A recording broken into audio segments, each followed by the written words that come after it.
सर्ववेदांत सिद्धांतो गोचरम तम गोचरम महेशम सच्चिदानंदम सद्गुरुम प्रणतोस्म्यहम्। सर्वमंगल मंगल्ये शिवे सर्वार्थ साधिके शरण्ये त्र्यंबके गौरी नारायणी नमोस्तुते। शारदीय नवरात्र के पावन कालखंड में आप सभी को मेरा नमस्कार। बहुत बहुत शुभकामनाएं आप लोगों को नवरात्र की। ये शारदीय नवरात्र हैं। शरद ऋतु से आरंभ हुई तो शारदीय नवरात्र कहलाई। दो प्रकार के नवरात्र हैं, शारदीय नवरात्र और वासंतिक नवरात्र। दोनों नवरात्र में दुर्गा की पूजा होती है और दोनों का पूजन 9 दिन तक होता है। 9 का अंक बड़ा रहस्यात्मक अंक है। यदि हम नवरात्र शब्द पर चर्चा करें तो नवरात्र शब्द अपने आप में रूढ़ी शब्द है। वो एक संख्यावाचक नहीं बल्कि कर्मवाचक रूढ़ शब्द है। इसलिए तिथियों के घटने और बढ़ने से नवरात्र में किसी भी प्रकार का अंतर नहीं आता है। और हमारा शरीर भी 9 छिद्र युक्त है और 9 प्रकार के पाप और 9 प्रकार की गलतियां, अशुद्धियां हमसे स्वाभाविक रूप से हो ही जाती हैं। इसलिए 9 प्रकार की अशुद्धियों के परिमार्जन के लिए और परम शुद्धता की प्राप्ति हेतु 9 दिन तक नवरात्र के पूजन का, दुर्गा पूजन का विधान बताया गया है। और ये 9 दिन की पूजा तभी सफल होगी जबकि हम प्रकृति का संरक्षण करेंगे। कन्या पूजन का विशेष महत्व बताया गया, दुर्गा पूजन का महत्व बताया गया। दुर्गा शब्द प्रकृति का वाचक भी है और जब तक हमारी प्रकृति संरक्षित नहीं होती, सुरक्षित नहीं होगी, तब तक हम सुरक्षित नहीं रख सकते। आज अपने पूरे प्रदेश में क्या पूरे देश में आपदा एक बहुत बड़ी समस्या बन चुकी है। यदि हम इसका चिंतन करें, जो प्रकृति रुष्ट हुई है वो हमारे कार्यों से, हमारी मानसिक अशुद्धियों और हमारी पिपासाओं के कारण ही हुई है। प्रकृति का अनियंत्रित दोहन ही आज सर्वनाश का कारण बन रहा है। जिस राष्ट्र में प्रकृति संरक्षित नहीं होगी, माँ का सम्मान नहीं होगा और बिटियाओं का, कन्या का सम्मान नहीं होगा, वो राष्ट्र कभी भी समृद्ध नहीं हो सकता। इसलिए तो हमारे वहां कन्या पूजन की बात कही। लेकिन आज कन्याएं सुरक्षित नहीं है और हम बहुत बड़े बड़े देवी मंदिर बना रहे हैं, बहुत बड़े राम मंदिर बना रहे हैं। हमारी व्यवस्थापिका का मुख्य कार्य क्या है? कानूनों का विधिवत पालन करवाना और जो प्राकृतिक हमारी चीजें हैं उनको संरक्षित करना। पृथ्वी से वो रत्न गर्भ है, हमको रत्न देती भी है, उसका दोहन भी करना है। लेकिन हमारा अनियंत्रित दोहन ही हमारे विनाश का कारण बनता है। खैर विषय दूसरा है, लेकिन यदि हम गंभीरता से चर्चा करें, नवरात्र हमें प्रकृति और कन्याओं के प्रति, नारी शक्ति के प्रति सम्मान की भावनाओं को उजागर करवाता है। केवल देवी भागवत करने से, प्रवचन करने से सब नहीं होगा। हम जो धर्म क्षेत्र से जुड़े हुए लोग हैं या जो राजनीति से जुड़े हुए लोग हैं, उन्हें अपने अपने कार्यों को, कर्तव्यों को विधिवत करना होगा। और नारी सम्मान की बात, नारी स्वास्थ्य की बात सब आ रही है, लेकिन हमारे पुराणों में, हमारे धर्मशास्त्रों में, हमारी मान्यताओं में, हमारी परंपराओं में ये पहले से ही निहित है। इसलिए हमारे वहां कन्या पूजन की विधि बताई गई और यहाँ पर भी उन्होंने कहा कि 1 वर्ष की कन्या की पूजा वो पूजा योग्य नहीं होती, क्योंकि उसको भोज्य पदार्थों के स्वाद का ही पता नहीं होता है। 1 वर्षा न कर्तव्या कन्या पूजा विधो नृप परम अज्ञात भोगा नाम गंधादी नाम च बालिका। देवी भागवत में ऐसा वर्णन आता है। और 2 वर्ष से 10 वर्ष तक की कन्याओं का क्रमशः कन्या के रूप में पूजा करनी चाहिए। कन्या का पूजन माने शक्ति के प्रति सम्मान। मातृवत परदारेषु परद्रव्येषु लोष्टवत, ये हमारी भारतीय संस्कृति है। और यत्र नार्यस्तु पूज्यन्ते रमन्ते तत्र देवता, ये हमारा स्मृति वाक्य है। इसलिए इन स्मृति वाक्यों का अनुस्मरण करते हुए हम अपने जीवन पथ में समृद्धि के साथ में आगे बढ़ें। बौद्धिक रूप से, भावनात्मक रूप से, ज्ञानात्मक रूप से हम एक विकसित भारत को आगे बढ़ाने में अपनी अपनी भूमिका का निर्वहन करें। यही इन उत्सवों का, इन आयोजनों का मुख्य प्रयोजन है। तो इस प्रकार से जो है 9 दिन तक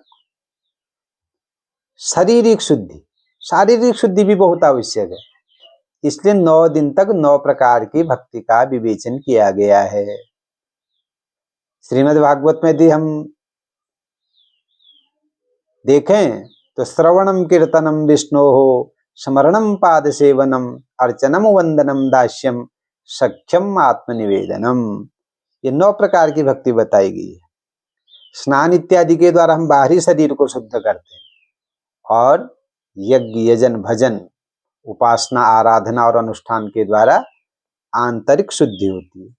जब आंतरिक और बाह्य दोनों रूप से हम शुद्ध होते हैं तभी हम अपने इहलोक को शुद्ध करते हुए परलोक का मार्ग भी प्रशस्त कर सकते हैं। और जब तक शरीर शुद्ध नहीं होगा तब तक हम उपासना के भी अधिकारी नहीं होते। और शरद काल हो चाहे बसंतिक काल हो, 2 प्रकार के नवरात्रों का वर्णन आता है। ये क्यों आता है?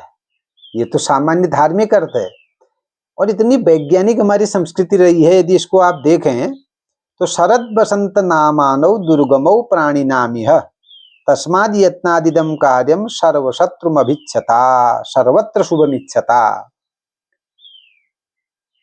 देवी भागवत में वर्णन आता है कि शरद और बसंत नाम के 2 दैत्य भी हैं। 2 प्राणी दुर्गम प्राणी है, दैत्य तो नहीं कहा जाए, दुर्गम प्राणी, अर्थात जिनको जीतना बड़ा कठिन है। अभी तो सामान्य नाम लग रहे हैं हमको शरद और बसंत, और ऋतुएं भी हैं 2, शरद और बसंत। जो दुर्गम प्राणी है शरद और बसंत, ये हमारे शरीर में ही आते हैं, अर्थात 2 प्रकार की अवस्थाएं हैं। अभी शरद ऋतु आ रही है, इससे पहले वर्षा ऋतु थी, उससे पूर्व में ग्रीष्म था। प्रकृति बहुत उष्ण थी, गर्मी बढ़ी हुई थी और बहुत बड़ी आपदाएं भी बीच में आ रही थी। वर्षा के कालखंड में मौसम में कई प्रकार के परिवर्तन भी आते हैं और जो ही शरद ऋतु आती है, शीत का आगमन होता है, तो कई प्रकार के रोगों के बढ़ने की संभावना भी बढ़ जाती है। इसलिए हम अपने खान पान को शुद्ध करें, भोजन शुद्ध करें, अपने शरीर को संयमित रखें। इसलिए जो है यहाँ पर नवरात्र का विधान कहा गया, अर्थात हम सात्विक भोजन लें, एकाहार करें, फलाहार करें, जिससे कि हमारे अंग हृष्ट पुष्ट रहें और शरीर में जो पाचन की शक्ति है वो बढ़े। और वहां बसंत के कालखंड में भी वही होता है कि उस समय भी गर्मी अचानक बढ़ते तो कई प्रकार के रोग व्याधि आने की संभावनाएं रहती। इसलिए उस कालखंड में भी व्रत और उपासना का बड़ा ही महत्व बताया गया है। तो जलवायु परिवर्तन के कारण कई बीमारियां बढ़ने लगती हैं, इसलिए हम संयमित रहें, अपने स्वास्थ्य की रक्षा करें। इन्हीं भावनाओं को ध्यान में रख करके शरद काल में ये नवरात्र का और पूजा का और व्रत का विधान बताया गया। ये इसका वैज्ञानिक कारण है। तो हमें अपने इन पर्वों की वैज्ञानिकता को भी समझते हुए इनका अनुष्ठान करना चाहिए। और हम दुर्गा का पूजन कर रहे हैं। दुर्गा क्या है? दुर्गा एक शब्द भी है और दुर्गा एक लक्ष्यवाचक शब्द है। इसका जो गंभीर अर्थ है, सामान्य नारी से अर्थ नहीं है दुर्गा का, बल्कि गंभीर शक्ति तत्व की हमें शिक्षा देती है। इसका जो वैसे दुखे न कष्टे न अष्टांग योगे न प्राप्यते यासा दुर्गा, अष्टांग योग के द्वारा, महान परिश्रम के द्वारा, श्रेष्ठ भक्ति के द्वारा जिस तत्व को हम प्राप्त करते हैं वो तत्व दुर्गा है। और इसमें जो दुर्गा शब्द की व्याख्या है वो भी बड़ी दिव्य है। दैत्य नाशार्थ वचनो दकार परिकीर्तितः, दौ जो अक्षर है वो दैत्यों के नाश का वाचक है। उकारो विघ्न नाशस्य वाचको वेद सम्मतः, और उकार जो है दौ में लगा हुआ वो दैत्यों को विनाश करने की शक्ति का प्रतीक है।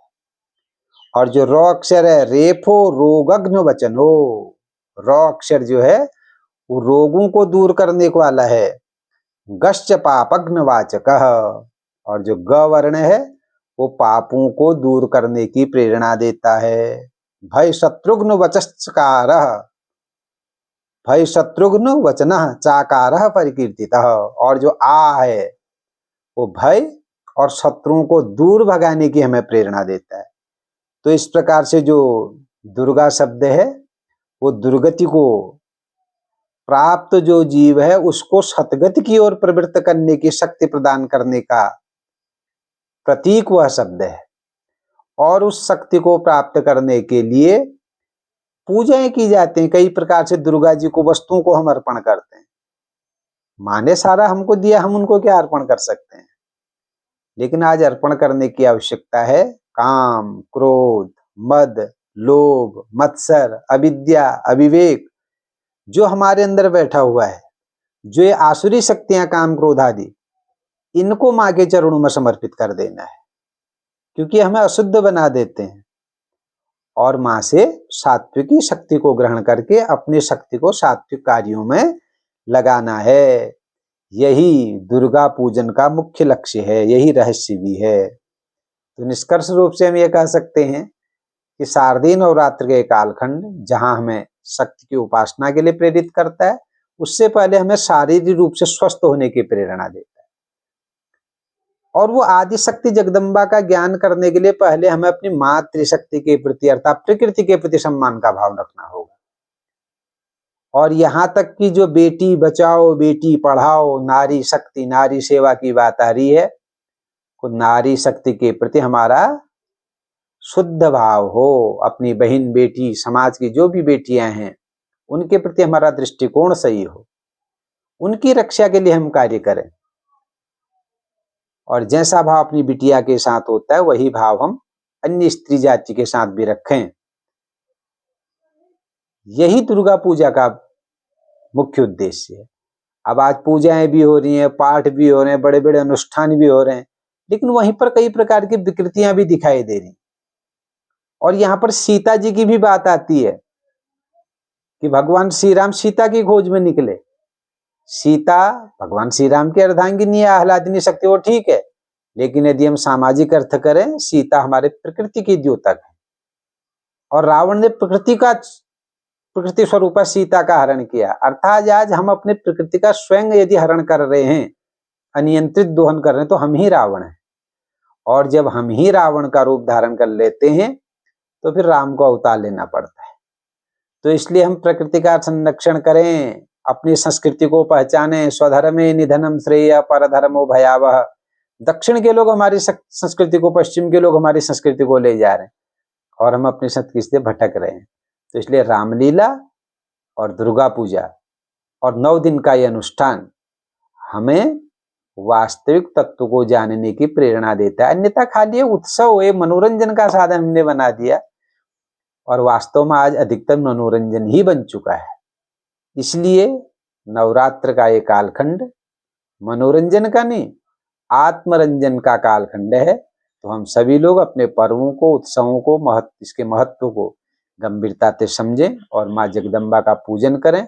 आत्म कल्याण सहित जगत कल्याण के लिए हमारी शक्ति लगे। इन्हीं भावनाओं के साथ पुनः आप सभी का मैं हार्दिक अभिनंदन और स्वागत करता हूँ। माँ जगदम्बा की असीम अनुकंपा हम सब पर बनी रहे। इन्हीं भावनाओं के साथ पुनः आप सभी को शारदीय नवरात्र की बहुत बहुत शुभकामनाएं। धन्यवाद।